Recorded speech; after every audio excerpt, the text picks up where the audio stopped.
We're in the Church of Santa Croce in Florence. This is a very important Franciscan church and a place where many of the wealthy families of Florence established chapels, were buried here. We're looking at the relief sculpture by Donatello that once formed part of a chapel, and below it would have been a table for an altar.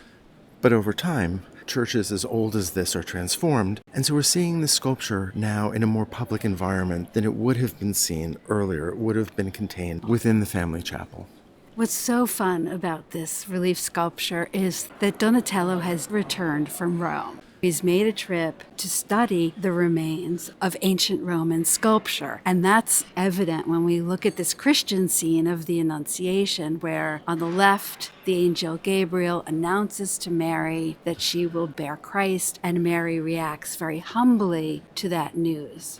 And I can just imagine Donatello returning to Florence, his head filled with ideas that he had taken back from Rome, the fragments of antiquity. And this work is almost a collage of these ideas that he's brought back. Donatello is not making an attempt here to strictly follow the arrangement of the forms of classical antiquity. He's been inventive here.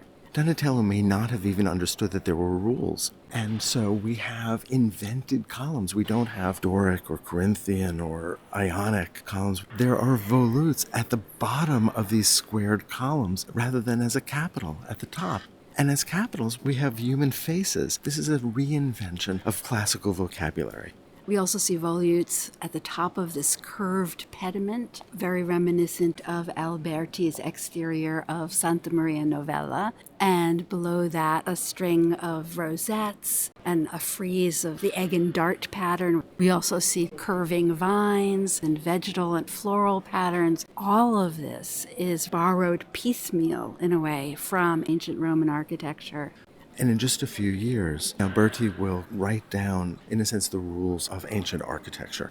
And yet here we are looking at a Christian scene of the Annunciation. All of those architectural elements function as a framing device for the scene within. But even the figures have elegance that we might associate with ancient Rome. Particularly the face of Mary. She looks as though she was taken straight from an ancient Roman sculpture.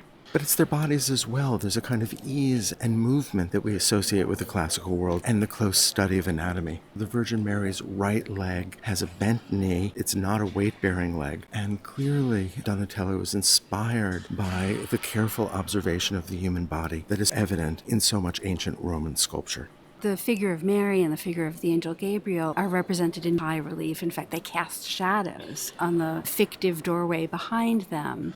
He's playing with different levels of relief. So the figures are in high relief. The lectern behind Mary is in slightly lower relief. And then the decorative patterning on the doorway that we see with touches of gilding is incised. And that sense of dimensionality is emphasized because the figures are set back in a stage-like space. The squared columns on either side are quite forward in comparison to the figures. One of the things that I really love are the gestures of the figures. The angel Gabriel crosses her left arm over her body and reaches toward her right leg, pulling at the drapery there. Mary, too, has enclosed her body with the gesture of her hands, her left hand holding a book.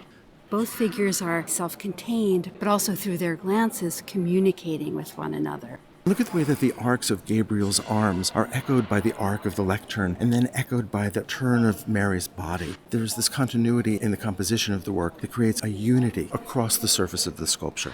The sculpture is gray. This is a stone that was commonly used in Florence. We see it in the architecture of Brunelleschi. It's called Pietra Serena. It's a grayish, almost greenish sandstone. And originally we think that parts of it were painted white so that it appeared like marble. And you'll notice that there's gilding on selected elements. This is restored but follows the original. And perhaps the most playful part of the sculpture is the terracotta putti, or little angels at the top, who seem to be reacting to the scene below. One of them lifts his foot and appears as though he's about to step off the cornice while a little angel behind him holds on to him to make sure he doesn't fall.